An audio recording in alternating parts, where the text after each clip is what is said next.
இன்னைக்கு நாம கொஞ்சம் ஆழமா அலச போறோம்.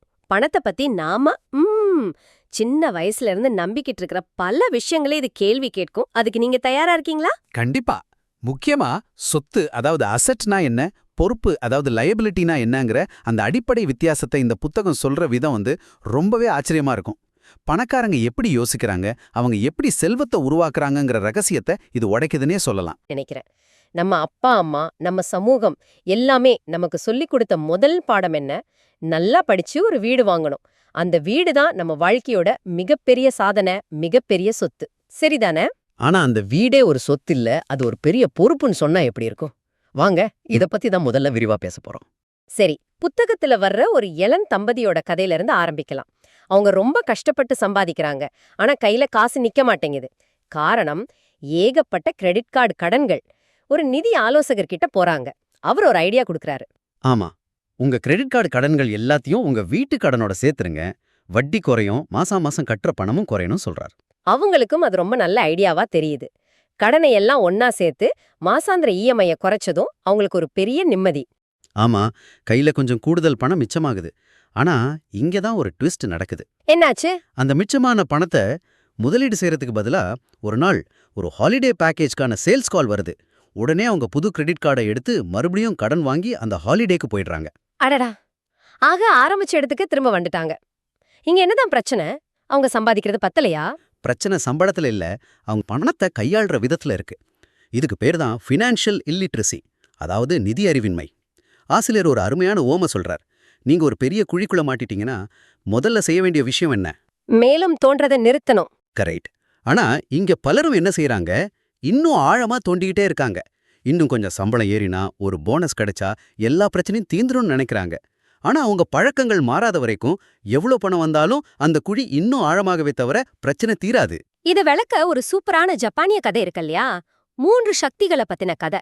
ஆமா, ஜப்பானியர்கள் 3 சக்திகளை நம்பினாங்க. ஒன்னு வாளின் சக்தி, the power of the sword. ஆயுத பலம். ரெண்டாவது நகையின் சக்தி, the power of the jewel, அதாவது பணபலம். ஓகே. மூணாவது கண்ணாடியின் சக்தி, the power of the mirror.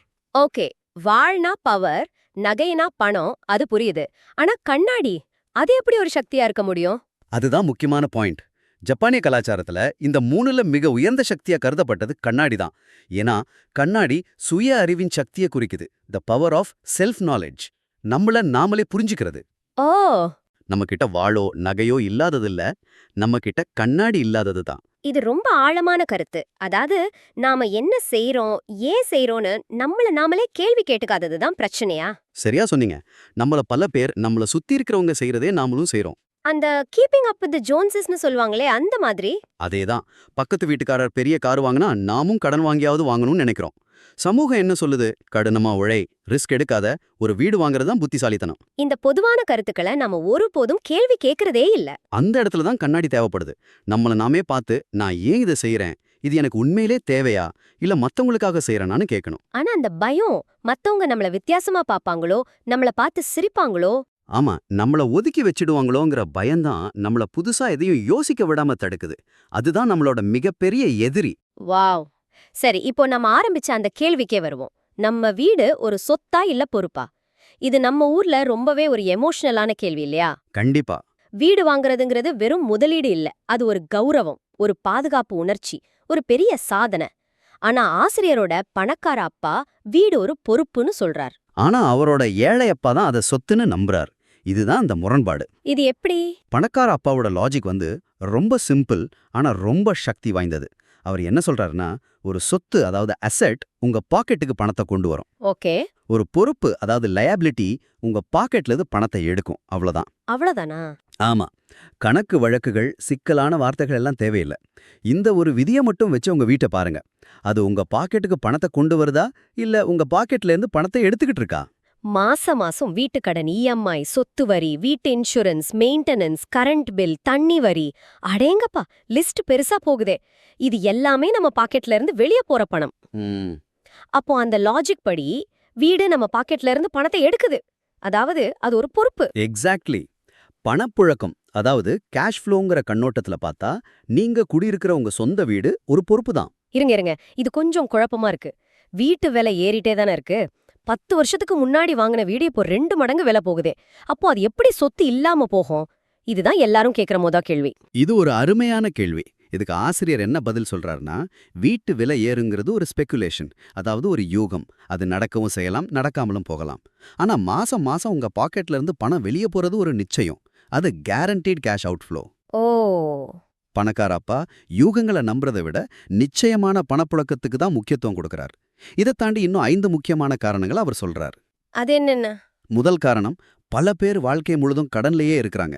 ஒரு 10 வருஷம் இஎம்ஐ கட்டினதும் கையில கொஞ்சம் காசு வந்ததும் அந்த வீட்டை வித்துட்டு இன்னும் பெரிய வீட்டுக்கு ஒரு புது 30 வருஷ கடனுக்கு தாவிடுறாங்க.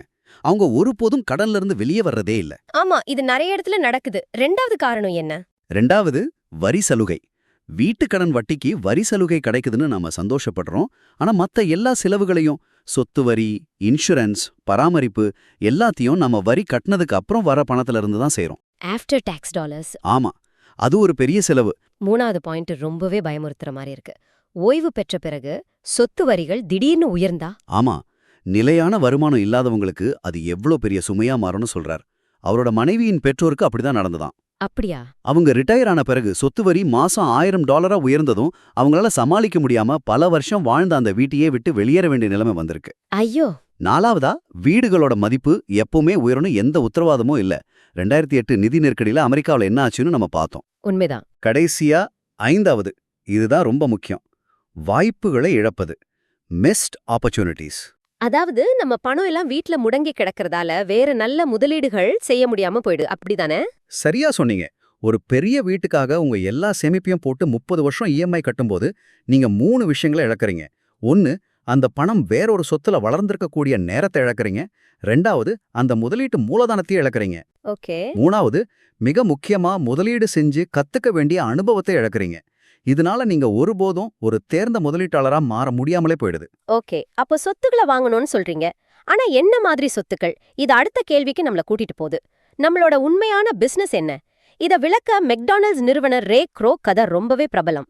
ஆமாம், ரே க்ரோக் ஒருமுறை டெக்சாஸ் பல்கலைக்கழகத்துல MBA மாணவர்கள் கிட்ட பேச போயிருக்கார். பேசி முடிச்சதும் அவங்க எல்லாரையும் ஒரு பாருக்கு கூட்டிட்டு போயிருக்கார். அங்க வச்சு மாணவர்கள் கிட்ட கேட்டார், நான் என்ன தொழில் செய்றேன்? மாணவர்கள் எல்லாம் சிரிச்சுக்கிட்டே, ரே, உலகத்துல யாருக்கு தான் தெரியாது, நீங்க ஹாம்பர்கர் தொழில்ல இருக்கீங்கன்னு சொல்லிருக்காங்க. அதுக்கு ரே க்ரோக் சொன்ன பதில் தான் இந்த பாடத்தோட சாராம்சம். அவர் சொன்னார், இல்ல, என் தொழில் ஹாம்பர்கர் இல்ல, என் தொழில் ரியல் எஸ்டேட். வாவ். ஹாம்பர்கர் விற்கிறது அவரோட வழிமுறை. ஆனா அவரோட உண்மையான கவனம் ஒவ்வொரு மெக்டானல்ட்ஸ் கடை அமைகிற இடத்தோட நிலத்தின் மீது தான் இருந்துச்சு.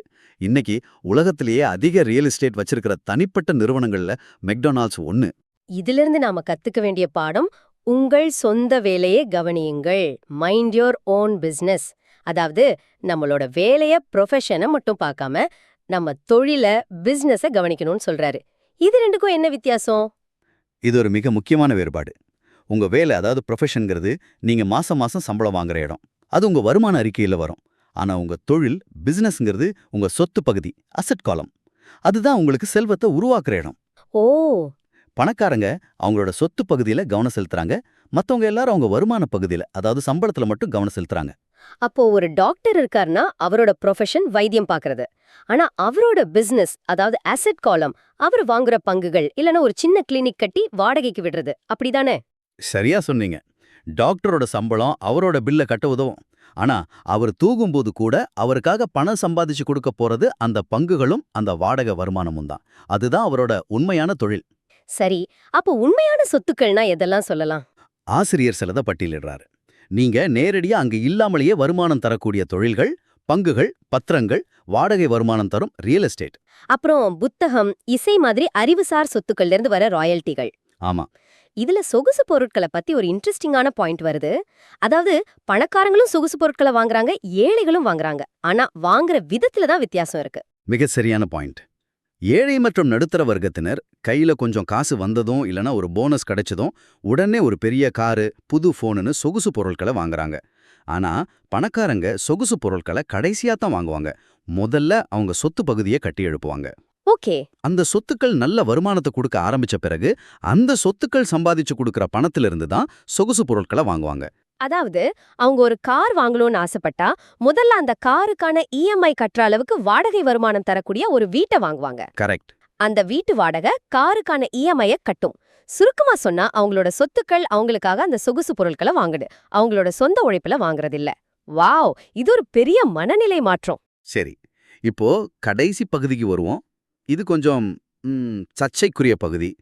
பணக்காரங்க எப்படி வித்தியாசமான விதிகளை வச்சு விளையாடுறாங்க, முக்கியமா வரியை எப்படி பார்க்கறாங்கங்கறத பத்தி பேசலாம். ராபின்ஹுட் கதை. நம்ம எல்லாருக்கும் அவர் ஒரு ஹீரோ. பணக்காரங்க கிட்டேந்து கொள்ளையடிச்சு ஏழைகளுக்கு கொடுப்பார். ஆனா பணக்கார அப்பா அவரை ஒரு திருடனா தான் பார்த்தாருன்னு ஆசிரியர் சொல்றார். இது ஒரு அதிர்ச்சியான கருத்து. ஆமா, ஏன்னா பணக்காரங்க கிட்ட இருந்து வரிய வாங்கி ஏழைகளுக்கு கொடுங்கிற இந்த ராபின்ஹுட் சித்தாந்தம் தான் கடைசியில நடுத்தர வர்க்கத்துக்கு மிகப்பெரிய வரிச்சுமையை ஏற்படுத்துச்சுன்னு அவர் வாதிடுறாரு. ஆரம்பத்துல அமெரிக்கா, இங்கிலாந்து போன்ற நாடுகள்ல வருமான வரியே கிடையாது. போர் செலவுகளுக்காக பணக்காரங்களுக்கு மட்டும் தற்காலிகமா வரி விதிச்சாங்க. இதைச் சொல்லிதான் அரசாங்கங்கள் வரிமுறைய மக்கள்கிட்ட கொண்டு வந்தாங்க. ஆனா அரசாங்கத்தோட பணப்பசி அதிகமானதும் அந்த வரி மெதுவா நடுத்தர வர்க்கத்துக்கும் அப்புறம் எல்லாருக்கும் பரவிடுச்சு. அடடா, அப்போ நமக்காக கொண்டு வந்த சட்டமே நமக்கே எதிராக திரும்பிடுச்சா? துரதிர்ஷ்டமா அப்படிதான் நடந்தது. ஏழைகளும் நடுத்தர வர்க்கத்தினரும் வரியை ஏத்துக்கிட்டாங்க. ஆனா பணக்காரங்க என்ன செஞ்சாங்க? அவங்க சும்மா இருக்கல. ஆமா, அவங்க சும்மா இருக்கல. அவங்க சட்ட விதிகளை படிச்சாங்க, அதுல இருக்கிற ஓட்டைகளை கண்டுபிடிச்சாங்க, தங்களை பாதுகாத்துக்க ஒரு வழியை உருவாக்குனாங்க. அந்த வழிதான் கார்ப்பரேஷன். ஆமா, think of it like this. கார்ப்பரேஷனுங்கிறது ஒரு பெரிய பில்டிங்கோ ஃபேக்டரியோ இல்ல, அது ஒரு சட்டக்கோப்பு. சட்டப்படி அது ஒரு தனி நபர் மாதிரி. அதுக்குன்னு ஒரு பர்ஸ் இருக்கு. அந்த பர்ஸ்ல இருந்து செலவு பண்றதுக்கும் வரி கட்டுறதுக்கும் இருக்கிற ரூல்ஸ் நம்மளோட பர்சனல் ரூல்ஸை விட ரொம்பவே வேற, ரொம்பவே சாதகமானது. இதுல இருக்கிற மிகப்பெரிய வித்தியாசம் என்னன்னா, ஒரு தனி நபரா நீங்க சம்பாதிக்கிறீங்க, முதல்ல அரசாங்கத்துக்கு வரி கட்டுறீங்க, மிச்சம் இருக்கிற பணத்தை தான் செலவு செய்ய முடியுது. ஆனா ஒரு கார்ப்பரேஷன் அது சம்பாதிக்குது, முதல்ல அதுக்கு தேவையான எல்லா செலவுகளையும் செய்யுது, கடைசியா மிச்சம் இருக்கிற லாபத்துக்கு மட்டும்தான் வரி கட்டுது.